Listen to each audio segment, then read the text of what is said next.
All right, so let me say hello and welcome to another whiteboard lesson. Doug here with the LincolnList.com. We've got a great topic on tap today that's going to be 3 steps. Wait a minute, not just 3 steps, but 3 easy steps. Yes, 3 easy steps that you can implement into your trading business to help you with consistency. Now, before I get started, if you do like this video, click that you like it. If you want to keep up to date with the other educational material on this channel, like these whiteboards, the happy hours, market mutterings, show your support by subscribing to the channel. And I will post a link right up here on the top of the screen for those that are looking for a little bit more in trader education and you would like to trade with us live each day. Go ahead and visit the link that appears on the top of your screen. So let's go ahead and talk about these 3 steps. Of course, they're not the only 3 steps, but they're 3 great basic steps that every trader should have to continue on with great consistency in trading. Because it does you absolutely no good whatsoever to have these home run wins or go on these several week to month-long winning streaks where your ego gets way up here, only to end up making a mistake or getting caught out by some market variable and blowing all that good work away. Now, we've talked about that before in whiteboards, and that's very dangerous. And there's only so many times a trader can go through that before they just capitulate and give up. So the key to staying around here, if you want to make this a career, it won't be the big home run wins. It won't be the long winning streaks. It'll be your consistency. It'll be doing the same thing day in and day out, like a robot. Yeah, like a robot. So let's go ahead and talk about these steps right here. Number 1, I'm going to put down for today is simple. And what I mean by that, not that it's simple, but that you need to keep your trading business as simple as you possibly can. This goes for the types of stocks that you trade or the amount of stocks that you trade, as well as the amount of clutter or the amount of indicators that you place up on your charts, so to speak. Now, every successful trader that I know that's been successful over the long term is not a master of every single thing that the market has to offer. You won't find a masterful Forex trader and a masterful stock trader all in the same person. We've talked about this several times in a lot of different whiteboards. This is not the first time that I mentioned it, but in order for you to be successful, you have to pick one direction that you want to go in. You can make money in anything that you set your mind to, but you're going to have to pick either options, foreign currencies, cryptocurrencies, futures, stocks, whatever you choose to do. You will need to do that. Not only that financial instrument, but you will need to know exactly what type of a trader you will be. Are you looking to be a reversal trader? Are you a breakout trader? Are you a swing trader? Are you a momentum trader? What type of trader will you be? But once you have figured all of that out, you need to keep your business simple. And it's important for us when I say simple, I really mean your decision-making process. If you have too much clutter on your charts and you need too many indicators to make a decision, you won't make a decision. You'll suffer what we've talked about before, which is decision fatigue. You'll have so many things in front of you, you won't be able to make a decision. You'll have too many indicators you need, you won't be able to make a decision. And that's something that a trader needs to be able to do because things in the marketplace happen very fast.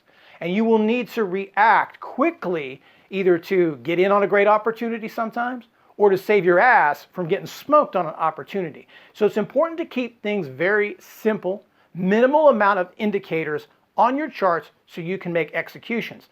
Now, the other thing that we've talked about as well, this goes for stocks too. I highly suggest that if you're not being consistent, that a lot of traders that I know that are consistent trade a very small handful of stocks. They'll trade maybe the same 2 to 3 stocks over and over again every day. Now, the purpose of this is 2 things. One, it gives you a first-hand look of how that thing operates. You get to know that stock on a one-to-one basis. So that allows you to pick out these little intricacies and nuances about that stock, or little levels that it likes to bounce off of, levels it likes to retrace off of. It gives you just a tiny extra edge because you look at it all day long. The second thing is just like we talked about the decision fatigue. It gives you 1 or 2 things to look at, you understand it more, and you're able to execute your decisions. So step number 1, guys, is keep your business simple. You don't have to be fancy here. You don't have to get ultra creative. You don't need a science degree or a mathematics degree to be a great trader. You just need to act quick and be a person that can execute when they see something that they realize is a good idea for them. Keep it simple. Number 2 is size. Size does matter, guys. Position sizing really is one of the bigger things in my career that turned it around. And when people come into our room, they say basically the same thing, that one of the biggest steps they've ever made towards consistency was proper position size. Now, I've gone over this as well too. It does you no good to sit there and dive into another trading room or get aggressive on something that you're not 100% sure of exactly what your risk is and what your exit strategy is, and that you have never traded that pattern before. You're just being dumb with your money, and maybe you get away with that here and there, but at some point that will catch up with you and you will pay the price for that. You'll get punished. So size matters. The other part with size is if you kind of think back here, just think back of some recent losses that you have taken, okay? In the last couple months or so. How many times out of those losses were you ultimately right on the idea, but you stopped out on it because either you thought it was going to go lower, or maybe the size that you had in the trade was too big and you were uncomfortable? Or have you ever just really been in that situation before where you looked up at your screen and said, that's too much money for me to lose, I'm going to cut it. And then you cut it and you take the loss, and then 10 minutes, 20 minutes, an hour later, you would have been right. So you're basically just throwing money down the drain that way, or just catching it on fire. And that's not something that you want to do. Now, some of those problems about getting stopped out too soon or getting stopped out early leads to size. Some oversizing for a trader leads to panic, leads to anxiety. And when you get into those types of emotions, it will distort what you're seeing in the marketplace, and it will cause you to make decisions that later on you'll question why you made that decision. So remember, size is very, very important to a trader. Now, this is something that you'll have to figure out for yourself, because some traders can look and say, well, 2 G's ain't nothing. 10 G's ain't nothing. Some traders will look like 20 bucks is a lot because I'm not making shit right now. So it depends on you. And like I've always said before, your risk is in relation to how much your wins and losses are. Okay, that's how a trader looks at value. They look at losses. It's not whether $20 or $50 itself in the sum is a lot of money. But if you're only making $5 a trade, $20 is huge. $50 is huge. So it's in proportion to how much of wins that you have. Size is important. The last step we talked before is the risk-on, risk-off principle. Okay. Now what this means is there's not every day is a great day in the market for a particular trader. Now some traders will have a great day while you're having a very bad day. You'll be having a good day when some traders are having a bad day. So out of all of these trading days the whole year, I don't know, there's like 200 of them. Not every single one of these are going to be perfect for your strategy. Now you always people will say, oh, my strategy works in every market. That's kind of a vague term. What do you mean by working in every market? Because not every strategy works perfectly in every market. There's certain times, and what I mean by risk on and risk off, is there's times that you'll know when you are in unison. Your strategy is in sync with the market.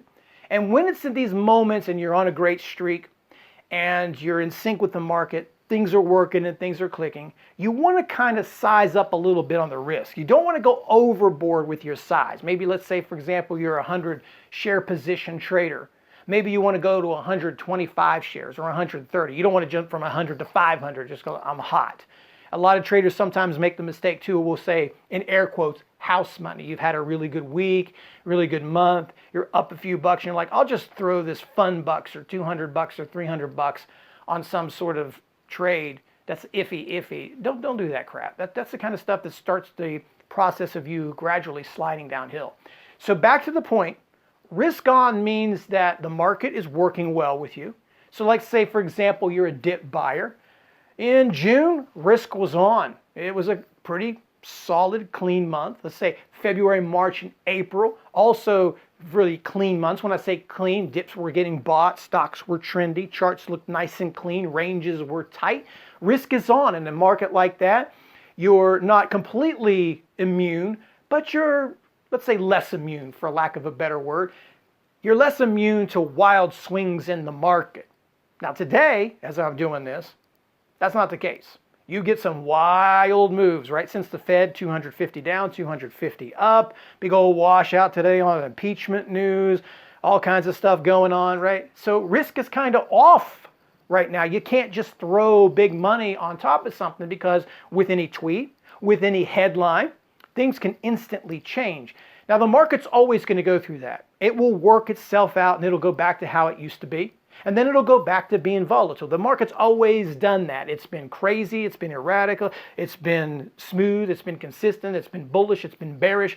Understand that whatever you see is never permanent. The market is never permanent. It doesn't go up forever. It doesn't go down forever. It doesn't go sideways forever. It's not volatile forever. It doesn't melt up super bullish every day forever. It doesn't do that. It will always go through changes. Sometimes it feels like it does that, but this too shall pass, right? All storms shall pass, or, that's the way the market is. So keep that in mind, understanding the risk-off or risk-on principle. A lot of traders will continue to carry the same amount of risk in a bad market, and that's where the losses start to compound, because we're all going to go through cold streaks.